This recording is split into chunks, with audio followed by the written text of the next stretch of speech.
Like करें, subscribe कीजिए, bell icon को दबाएं ताकि हमारे वीडियो सबसे पहले आपके पास पहुंच सके।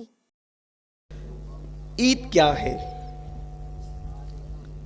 मैं देखता हूं कि ईद को हम खुशियों का इजहार करते। जब ईद आती थी तो हुजूर क्या करते थे पता है? अब जरा यहां ध्यान से सुने। हुजूर की नबवी ईद, सुन्नत वाली ईद क्या है? अगर आज ऐसी ईद मना ली सच्चे दिल से, मेरी भी मगफिरत और आपकी भी मगफिरत है। लेकिन हुजूर वाली ईद, नुमाइशों वाली ईद नहीं, लीडरों वाली ईद नहीं,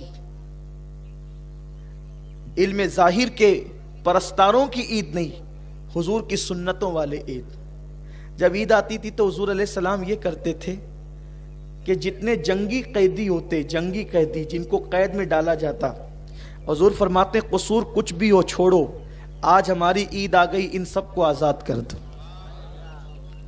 हुजूर सबको छोड़ देते थे, सबको माफ करो। यानी ईद का दिन मुसलमानों की आम मुआफी का दिन है। अल्लाह फरमाता है फरिश्तों नमाज ईद के लिए जा रहे हो ना, फरिश्ते भी आते हैं नमाज ईद में शरीक होने के लिए, जुमा में, ईदैन में। तो कहा ईद के लिए जा रहे हो ना, तो मेरे बंदे जितने नमाज के लिए आएंगे उन सबको मेरी तरफ से पैगाम देना कि अल्लाह ताला ने तुम सबकी मगफिरत कर दी, तुम सबको माफ कर दिया। हम सब माफ कर दिए जाते हैं। तो अब माफ वही होगा जो किसी को माफ करेगा। ईद के दिन दोस्तों से गले मिलने वालों, क्या ऐसा नहीं हो सकता कि हम हुजूर की सुन्नत के मुताबिक ईद के दिन दुश्मन से भी गले मिल लें? सगे भाई का घर बाजू में है और हम ईद के दिन नहीं जा रहे हैं, आपकी ईद नहीं है। नए कपड़े पहने ईद नहीं।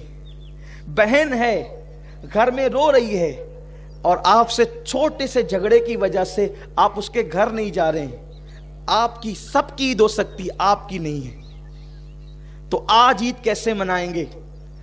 आपको किसी ने कितनी भी तकलीफ पहुंचाई है, कितनी भी अजियत पहुंचाई है, उसको माफ करें। क्या सोच के माफ करें?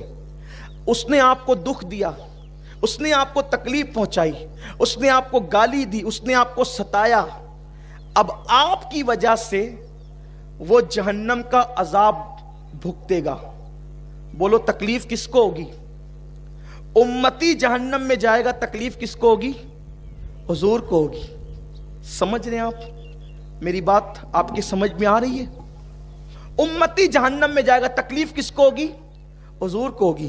क्या आप में से कौन चाहता है कि हुजूर को तकलीफ?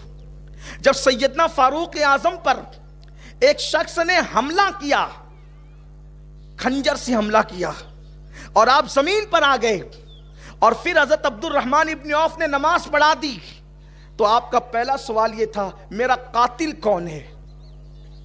मेरा कातिल कौन है? और किसी ने कहा हजरत आपका कातिल मजूसी है, आग परस्त है, काफिर है।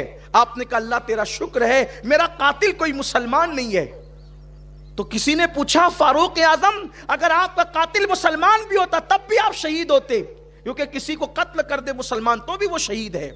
फिर आप ये क्यों कहते हैं अल्लाह तेरा शुक्र है मेरा कातिल काफिर है, मुसलमान नहीं है? फरमाया नादान, अगर मेरा कातिल मुसलमान होता तो मेरे कत्ल की वजह से उसको जहन्नम में जाना पड़ता, और वो मेरे वजह से जहन्नम में जाता, मेरे मुस्तफा करीम को तकलीफ होती। तो काफिर जहन्नम में जाए, उसका ठिकाना तो जहन्नम ही है, मेरी वजह से कोई मुसलमान जहन्नम में न जाए। तो अगर हमने अपने दिल दुखाने वाले को, तकलीफ पहुंचाने वाले को माफ नहीं किया, तो अपनी वजह से वो जहन्नम में जाएगा, या दुनिया में अपनी वजह से वो मुसीबत में मुब्तला हो जाएगा। तकलीफ किसको होगी?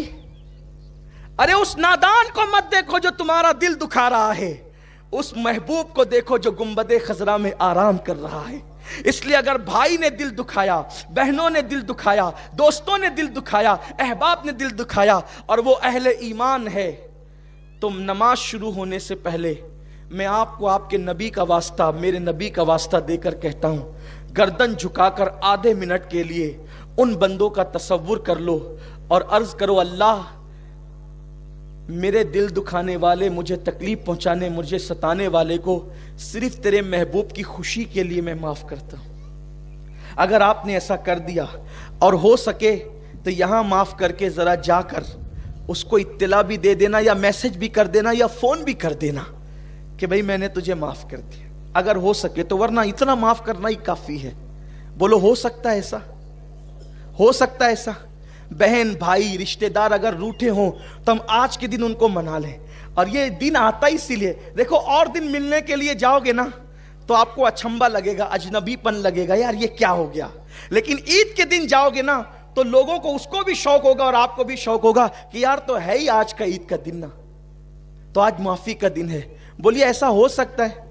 انا کو فنا کرو، اور یاد رکھنا معاف کرنے والا چھوٹا نہیں ہوتا، معاف کرنے والا بڑا ہوتا ہے، اور یہ بھی یاد رکھنا معاف کرنے والا ستانے والے سے زیادہ بہتر ہوتا ہے۔ حضور کو مکے کے کافروں نے کتنا ستایا، لیکن جب وہ سامنے کھڑے رہے تو حضور علیہ السلام نے ان سے فرمایا بتاؤ تمہارے ساتھ کیا سلوک کروں؟ انہوں نے کہا تھا آپ کریم ابن کریم ہے، آپ سے تو کرم کی امید کی جا سکتی ہے۔ حضور فرماتے ہیں جاؤ میں نے تم سب کو معاف کر دیا۔ تو معاف کرنا اپنے نبی کی سنت ہے، معاف کرنا اپنے اللہ کی سنت ہے، اللہ کو معاف کرنا پسند ہے۔ ذرا ہاتھ اٹھا کر کے مجھے اشارہ دیں کہ کون کون ایسا بندہ ہے جو حضور کو خوش کرنے کے لیے اپنے کو تکلیف دینے والے کو معاف کرتا ہے۔ آدھا منٹ سب سر جھکا کر اللہ سے عرض کریں، اللہ سے باتیں کریں، میرے اللہ میں نے تیرے محبوب کی خوشی کے لیے اپنے دل دکھانے والوں کو معاف کر دے۔ کوئی ہمیں کچھ کہیں ہم اپنا دل بڑا رکھیں اور ہم لوگوں کو معاف کریں، حضور کی سنت پہ عمل کریں۔ معاف کرو گے معاف کیے جاؤ گے۔ اللہ تعالی ہم سب کو توفیق دے۔ کمنٹ شیئر ضرور کریے۔